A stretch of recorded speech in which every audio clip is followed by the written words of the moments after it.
Mitchell Trubisky's back in at starter, and he's won the Bears a couple games, and he has them on pace to possibly slide into the playoffs. But now the questions arise. Is Trubisky good now? Has he made the improvements to be the franchise quarterback for the Bears? Today I'm going to break down the film and dive into Mitchell Trubisky's game, what he's been doing so well, and what he still has yet to improve on. So let's get into the film breakdown. Diving into this first play, I'm going to be putting the spotlight on Trubisky's most effective area, and it's off of the play action game and really how this offense has simplified a lot for Trubisky. So as you see, the Vikings, they're running a cover 3 blitz here, blitzing off the backside edge. And we see the Bears, they develop a really nice naked flood concept. So we're going to be faking outside zone to the right, rolling to the left, and we got their flood concept working here, a flat route, over route, and deep corner route. And at the snap of the ball, really focus on how this run fake here gets all these linebackers sucked down to the run. And now as we see circled in white, there's nobody covering the flats out here no more. We got a wide open receiver in the flats. We got the vertical corner out here clearing out the safety. A really simple read for Trubisky. He just dumps it off into the flats. The receiver does the rest of the work, picking up a really nice touchdown here. Once again, we'll let the play roll from the top just to see it happen at full speed. But these are these simple play action plays that are not letting Trubisky really overthink anything. He's able to get the ball out quick, make easy reads for himself, and just stay on time and keep this offense moving. Jumping into this next play, once again, we're going to be looking off how Trubisky works off his play action game and how he's actually able to progress through his reads decently well off these play action reads. So pre-snap here, we see the Vikings, they're rolling back into another cover 3. They're not bringing anybody off the edge this time. We see the Bears, they're dialing up the exact same concept, the naked flood concept. We're faking the run to the left and we're rolling back out to the right. We're going to have the flat over to deep corner. And at the snap of the ball, the linebackers here actually do a really great job having really good relationship. We see the flat defender circled in blue here. He stepped up on the flat, taking the flat away. We see circled in white, though, the vertical corner out here. He's clearing out the safety, and we see circled in orange. We got this over out coming across. Trubisky reads low to high, finds it, hits a nice strike here. Once again, I'll have to play roll from the top. But once again, this is just a great example of Trubisky just staying on time. The offense really limiting his reads to only one half of the field, just going 1 to 2 to 3. And it's really making Trubisky more effective, and it's keeping the offense on schedule, what they were not able to do earlier in the year. Overall, these naked concepts are really dumbing down the offense for Trubisky, not making him have to hold on to the ball for too long. He's able to get the ball out quickly work downfield, and find his open receivers.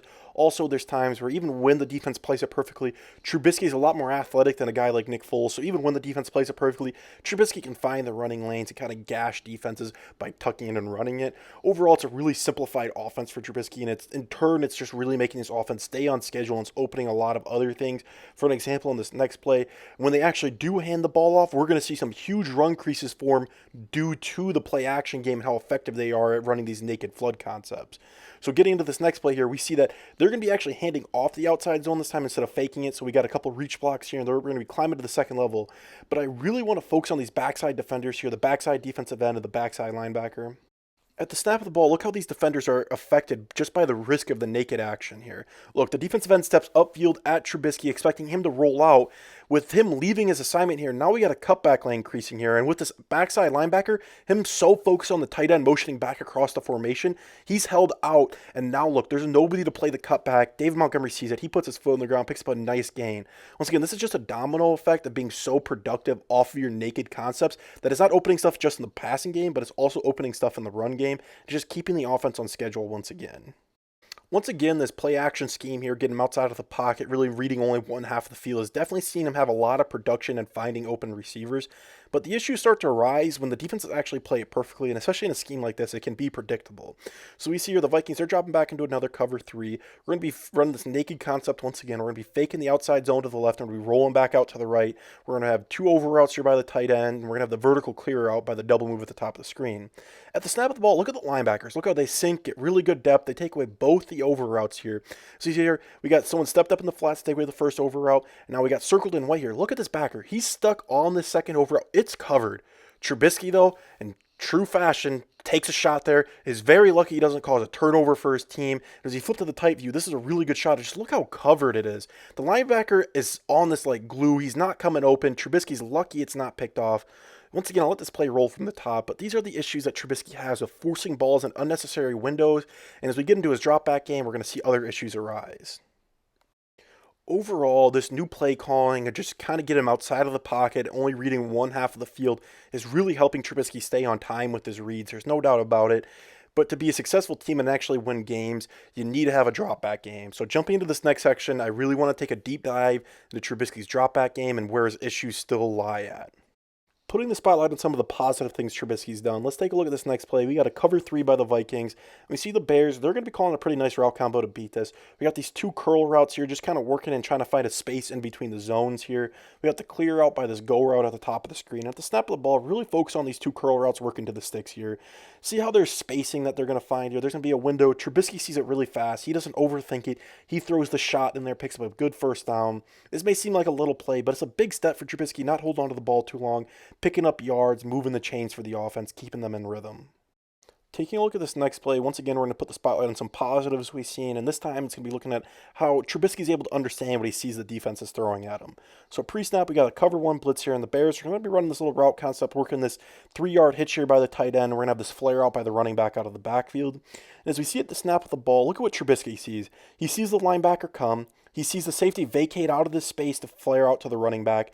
Now we see this window open here in this blue area for the tight end to sit down in. The corner's 3 yards off him. Trubisky sees it. He doesn't overthink it. He's going to sling a shot in there. Once again, just making an on-time throw, picking up some yards, picking up the yards the defense gives him, and just not holding on the ball for too long and just keeping the offense on rhythm. This is a big step for Trubisky that he's not overthinking what he's seeing by the defense.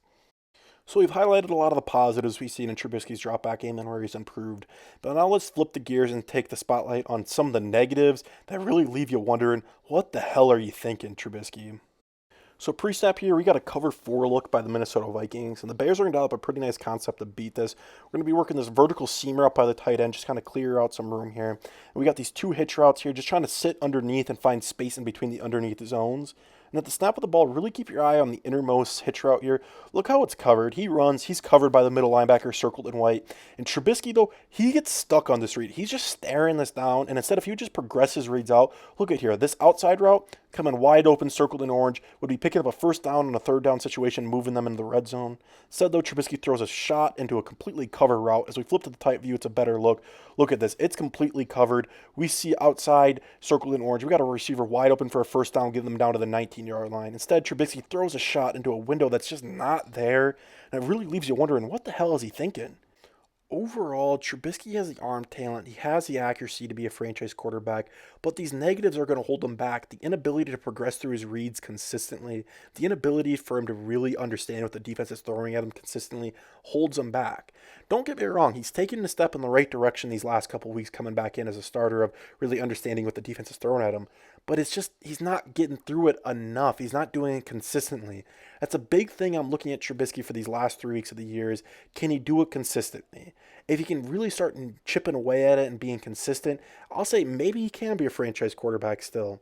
But there's one thing that for damn sure is that Trubisky right now is not the franchise quarterback for the Bears. He's not the future for the Bears. I could see him leaving, going to a team like the Patriots next year, maybe the Buccaneers for next year, and spending a year and really kind of understanding the game a bit more, working with a guy like Bill Belichick, working a guy with like Bruce Arians to really understand the concepts that he sees from NFL defenses, and maybe it'll help slow the game down for him. But right now, he's not the franchise quarterback for the Bears. Right now, he still needs a lot of development, and the big word I think for him is consistency in the mental side of the game. And until he gets there, I see him as being a very good backup, but not a starting quarterback in the NFL. Overall, Trubisky is accurate. He has the arm. He has the athleticism to be a franchise quarterback. But it's the consistency of the mental side of the game that he still lacks. Over these last few weeks, we've seen him chip away and be better with it, but he's just not taken a big enough step yet. Until then, like I said, he's going to be a great backup quarterback, maybe a decent to okay starter, but he's by no means a franchise quarterback. But that'll wrap up the film breakdown, guys. I appreciate you watching. Let me know your guys' thoughts. Who's going to be the quarterback of the future for the Bears? Let me know in the comments below. Love hearing from you guys. I'll catch you guys in the next one. See ya.